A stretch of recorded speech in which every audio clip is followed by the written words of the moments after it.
There was no protection for whistleblowers, for people who spoke out against corruption, who tried to speak out against corruption. Those people were either imprisoned or tortured, or they were actually discouraged from doing so in the first place because they knew there was going to be no protection mechanisms for them.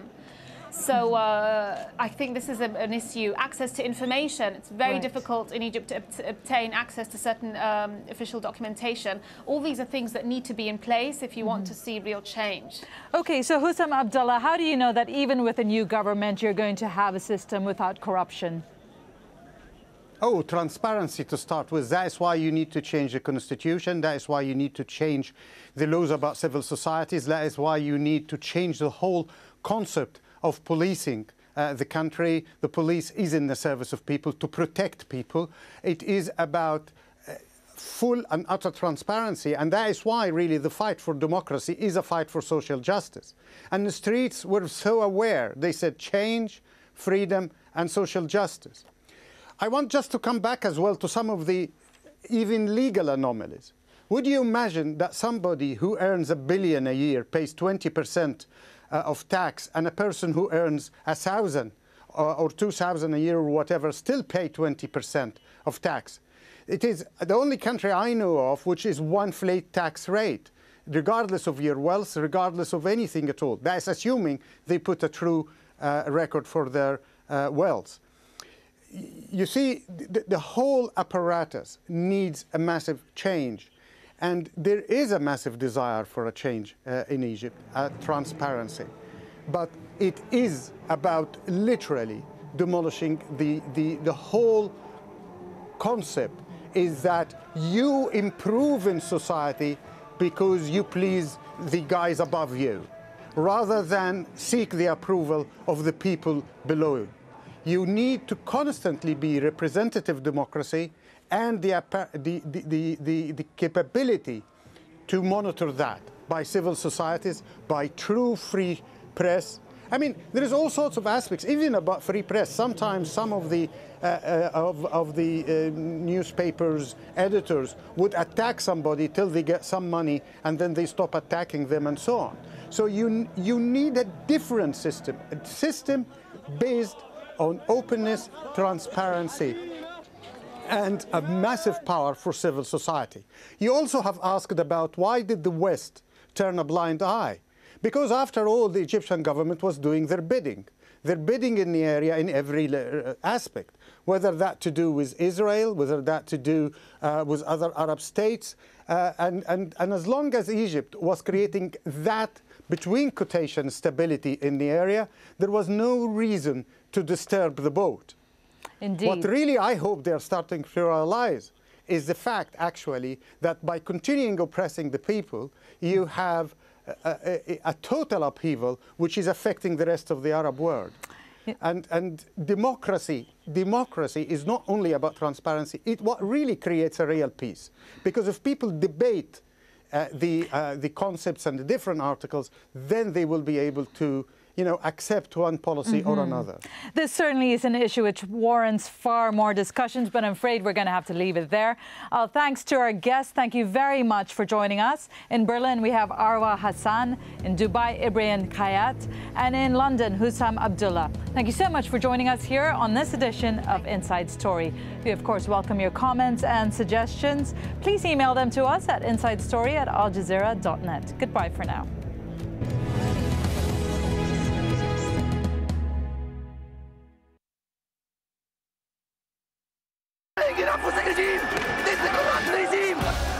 A popular uprising that shook the country to its core.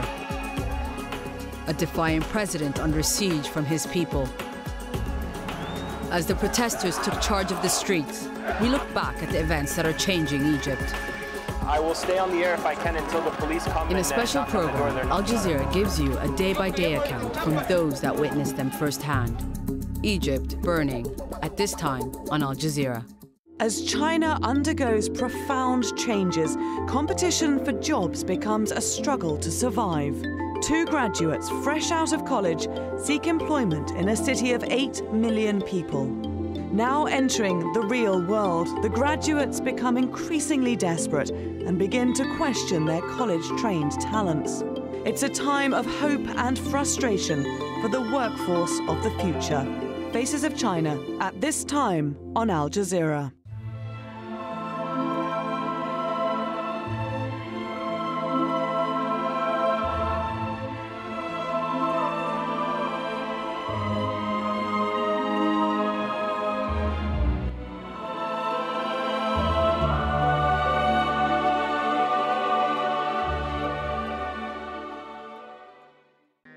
In a new series of one-hour documentaries, Al Jazeera English showcases films from across the Al Jazeera network. They were fighters, assassins, insurgents, and icons. They took up arms to become an integral part of Lebanon's 15-year civil war. The war through the eyes of the women who fought on the front lines. Al Jazeera World.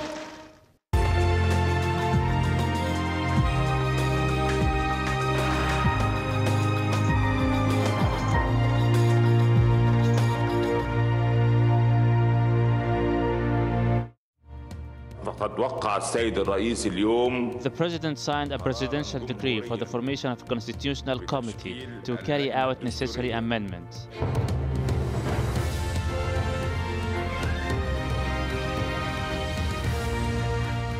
That was Egypt's Vice President just a few hours ago saying change is on its way. Hello, I'm Kamal Santamaria here in Doha with Al Jazeera's extensive coverage of the continuing crisis in Egypt. Despite those promised reforms, thousands of protesters still pouring into Liberation Square to keep up the pressure on the government. Also, a man dragged off the streets and accused of inciting a revolution. He was the Google executive, now freed by the Egyptian authorities. Plus other news, fighting extradition. WikiLeaks founder Julian Assange arrives for a second day in court. And a Chechen rebel leader claims responsibility for the Moscow airport bombing and threatens Russia with a year of tears.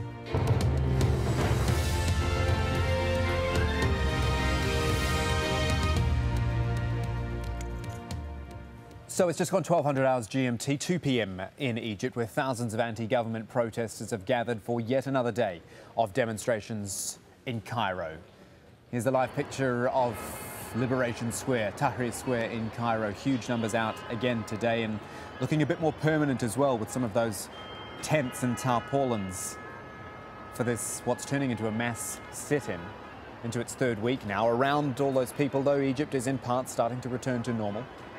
And the man the protesters are trying to force out is promising change. However, there is no sign of Hosni Mubarak actually stepping down. Alan Fisher has more on all of this. The man they want out is trying to show things are changing in Egypt. President Mubarak has been meeting the foreign minister for the United Arab Emirates and also announcing a roadmap for changes. He set up 3 committees. The first will look at constitutional reform, what needs to be done and when. The second will investigate the violence against anti-Mubarak protesters. And the third is aimed at getting as many people together as possible to discuss the country's future. Today, the President signed a presidential decree for the formation of the Constitutional Committee to carry out necessary amendments to the Constitution and the parallel legislative amendments. He also instructed the Prime Minister to form the steering committee to follow up with the precise implementation of the agreements reached by the parties to the national dialogue, and a third fact-finding committee on the incidents and clashes of Wednesday last, and to refer the outcomes to the Chief Prosecutor to take necessary actions. For the protesters in Liberation Square, it's not enough. They want the President and the government to go now, free elections, a whole new beginning. That's why thousands are expected to join the latest demonstration. Thousands of people that come here every day, despite the rain, the cold, the violence that we've had a couple of days with the thugs, and even with the negative media propaganda, it's not keeping people at home.